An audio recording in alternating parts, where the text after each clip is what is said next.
Je pense que l'ADN de Webexis depuis, bientôt 23 ans, elle a toujours été la même, un numérique responsable au service de l'humain. Très, très vite, on a compris que sur la donnée, il y avait un impact énergétique majeur. C'est-à-dire que quelque part, aujourd'hui, on est dans une croissance de données exponentielle. On était, il y a encore une dizaine d'années, à peu près à 3 de la consommation électrique mondiale juste sur le numérique. Aujourd'hui, on frôle les 10 Ce qu'il faut savoir, c'est que ça nécessite beaucoup d'ordinateurs. Tous ces ordinateurs posés les uns à côté de les autres, effectivement, ont besoin d'énergie. Cette énergie, lorsqu'elle fait fonctionner ces serveurs, produit de la chaleur. Ça nécessite effectivement de mettre en place des systèmes de refroidissement qui sont eux aussi énergivores. On a fait ce choix, en tout cas dans notre démarche, de dire comment on peut travailler, nous, à notre échelle, voilà, pour transformer ces éléments et faire que le data center, sur sa partie, on puisse réduire au maximum l'impact carbone. Le premier constat a été assez simple, c'est-à-dire est-ce qu'on peut améliorer le refroidissement? Et on a commencé à refroidir avec de l'air et plus effectivement avec des systèmes de climatisation. Et c'est vrai que sur nos sites aujourd'hui, 98% du temps, on ne refroidit qu'avec de l'air. On a monté les constantes de température très très haut, c'est-à-dire que où une salle informatique était plutôt refroidie à 19 degrés, aujourd'hui chez nous elle est plutôt refroidie entre 26 et 28. Les serveurs fonctionnent tout aussi bien, on consomme moins par rapport à ça et on améliore la performance. Ensuite on a travaillé sur la récupération de chaleur, puisque quelque part il y a aussi une chaleur fatale qui est présente, et comment l'exploiter. Et donc là, on a commencé à chauffer nos locaux, travail sur les confinements du froid aussi, c'est-à-dire qu'on ne refroidit plus toute une salle, on refroidit que des petites parties.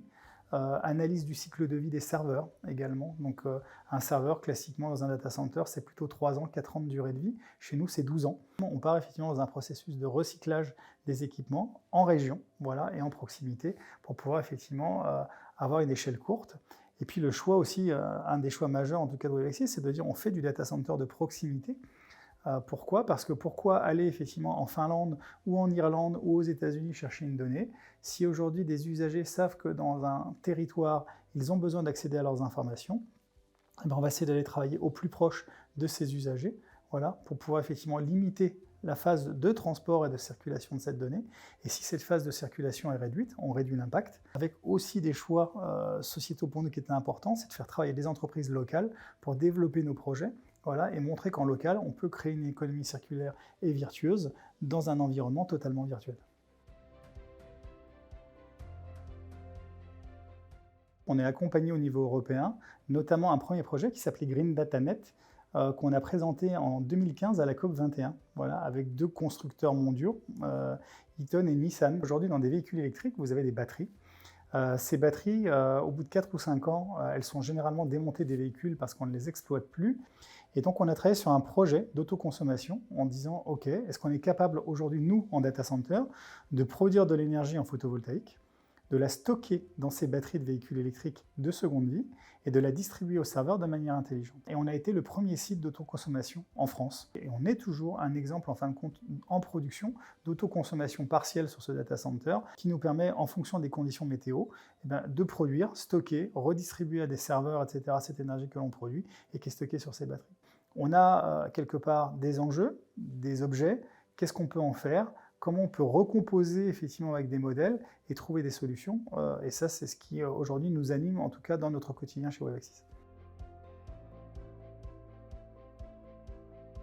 Faire appel à Kiwai, pour moi, a 2 sens. En tout cas, on est un acteur régional, puisqu'on est présent sur Rouen, on est présent près du Havre, et aujourd'hui, en fin de compte, on a un nouveau projet, c'est Caen. Et donc pour nous, c'était essentiel, effectivement, de continuer, puisqu'on est un opérateur régional, et on défend notre régionalité depuis très longtemps. Dans l'histoire de Webexis, chaque investissement s'est fait avec des banques régionales. Voilà, il s'est toujours fait effectivement aussi avec des investisseurs régionaux. Et lorsqu'on a vu le projet Kiwai, pour nous, ça faisait juste sens, quelque part, pouvoir travailler sur des enjeux, on va dire, sociétaux, environnementaux, de proximité en région soutenue effectivement par une économie locale, oui, ça répondait à tous les critères. Nous, ce qu'on veut vous montrer, c'est que dans le numérique, on peut faire du responsable, on peut travailler effectivement sur des enjeux environnementaux, sociétaux, voilà, et donc dire, voilà, dans une démarche RSE globale, l'histoire effectivement qui pourrait s'écrire serait super chouette pour nous, à notre sens, etc., et d'aider effectivement ce projet, en tout cas au travers de Kiwai, ferait pour nous effectivement totalement sens.